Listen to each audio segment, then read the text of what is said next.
33வது question பாருங்க. பின்வரும் ஒவ்வொரு கூற்றினாலும் விபரிக்கப்படும் மிகவும் பொருத்தமான கணக்கீட்டு பதிவேட்டினை குறிப்பிடுக. சோ கணக்கீட்டு பதிவேடு என்பது எந்த இடத்துல நம்ம பதிவு செய்வோம்னு சொல்லி கேட்கிறாங்க. பாருங்க, குறிப்பிட்டதொரு திகதியில் கணக்குகளின் மீதிகளுடன் அவற்றின் முழுமையான பட்டியல். இது என்ன கணக்கீட்டு பதிவேடுன்னு சொல்றாரு. அக்கவுண்டிங்ல என்ன இதுக்கு பேருன்னு கேட்கிறாங்க. குறிப்பிட்ட ஒரு திகதியில் கணக்கு மீதி நம்ம தயாரிச்ச டி அக்கவுண்ட்ஸ் மீதிகளினுடைய எல்லா மீதி வந்ததும் எவ்வளவுக்கு எங்க மீதி வந்துச்சு, வரவுல வந்துச்சா மீதி வந்தது வரவுல கொண்டு போறேன், மீதி செலவுல வந்துச்சா மீதி வந்ததை செலவுல கொண்டு போறேன். இப்படி கணக்கு மீதிகளின் அவற்றினுடைய முழுமையான ஒரு பட்டியல். ஞாபகப்படுத்தி பாருங்க, AA இருந்து நிறைய கிளாஸ்ல நம்ம ப்ரிப்பேர் பண்ணிக்கிறோம். இதற்கு பெயர் பரீட்சை மீதி. ரைட், பரீட்சை மீதி ஞாபகம் மீதிதான்.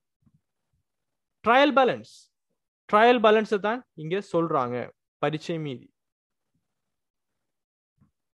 அதே போல பாருங்க, பி, நிறுவனம் ஒன்றினால் பேணப்படும் கணக்குகளின் சேர்ப்புகளை உள்ளடக்கிய பதிவு என்னவாக இருக்கும்?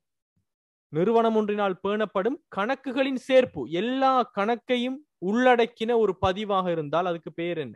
ஒரு நிறுவனத்தினுடைய எல்லா டி அக்கவுண்ட்ஸும் இருக்கின்ற இடத்துக்கு நம்ம என்னென்று பேரு போடுவோம்? படிச்சது நினைவிருக்குதா?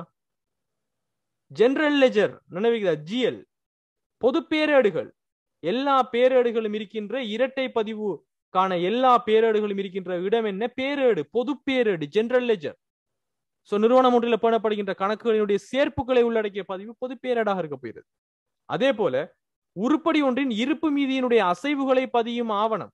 ஒரு இருப்பு இருக்குது, ஒரு மெஷின்ல ஒரு வந்துட்டும், உதாரணத்துக்கு ஒரு ஆயில் இருக்குன்னு சொன்னால் அந்த ஆயில் எத்தனை வந்துச்சு, எத்தனை லிட்டர் எந்த டேட்ல வந்துச்சு, எத்தனை லிட்டர் எந்த டேட்ல போனிச்சு. சோ இதைத்தான் அசைவுன்னு சொல்றேன். இதை நம்ம படிப்போம் ஸ்டூடெண்ட்ஸ், இப்போதைக்கு ஞாபகம் வச்சுக்கொள்ளுங்க. இதற்கு பெயர் பந்தாய அட்டை அல்லது சரக்கிருப்பு பதிவேடுன்னு சொல்லுவோம். இது நம்ம செகண்ட் இயர்ல நம்ம இந்த விஷயம் படிப்போம், உங்களோட மேனேஜ்மெண்ட் அக்கவுண்டிங் சைட்ல படிப்போம். இப்போதைக்கு ஞாபகம் வச்சுக்கொள்ளுங்க, பந்தாய அட்டை அல்லது சரக்கிருப்பு பதிவேட்டுல தான் ஒவ்வொரு பொருளுக்கும், அதாவது இன்வென்ட்ரி பாத்தீங்கன்னு சொன்னால் வேர் ஹவுஸ்ல ஒவ்வொரு பொருளுக்கும் இந்த பந்தாய அட்டையை வச்சிருப்பாங்க, அதுல அட்டாச் பண்ணிப்பாங்க. எப்பப்ப பொருள் வந்துச்சு, எவ்வளவு வந்துச்சு, எப்பப்ப பொருள் போனிச்சு, எவ்வளவு போனிச்சு, இது எல்லாமே மெயின்டைன் பண்ணுவாங்க இந்த பின் கார்டுன்னு சொல்லக்கூடிய பந்தாய அட்டை அல்லது சரக்கிருப்பு பதிவேடுன்னு சொல்லக்கூடிய விஷயத்துல.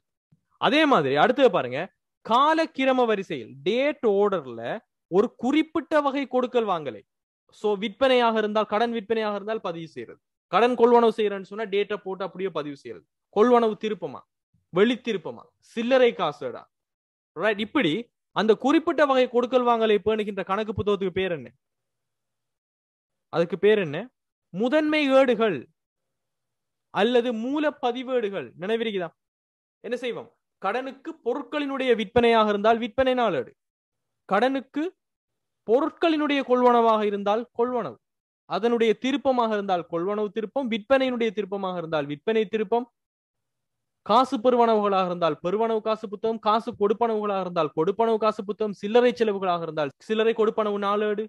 இது தவிர்ந்த ஏனைய விடயங்களாக இருந்தால் பொது நாட்குறிப்பு. இதெல்லாம் என்ன? முதன்மை ஏடுகள். சோ இது எல்லாத்துக்கும் பேரு மூலப்பதிவேடுகள் அல்லது நாளேடுகள் சொல்லுவோம், பிரைமரி புக்ஸ்.